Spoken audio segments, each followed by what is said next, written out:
Parla Fanazzurri, benvenuti sul canale Notizie di Napoli, andiamo alle ultime dall'Azzurra. Ma prima, se siete nuovi qui già iscrivetevi e attivate le notifiche per non perdervi nessuna novità dal Napoli. L'ex portiere azzurro ora al Villarreal ha affrontato la sua ex squadra nell'amichevole di sabato al Maradona. Pepe Reina e Raul Albiol, due grandi ex azzurri, sono stati premiati con due maglie speciali allo stadio Maradona poco prima dell'amichevole tra Napoli e Villarreal.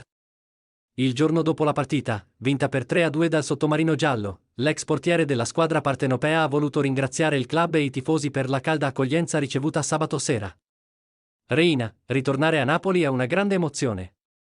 Sono passati già 4 anni da quando non faccio più parte di questo club, ma per me ritornare qui è sempre un'emozione grande, ha scritto su Twitter Reina.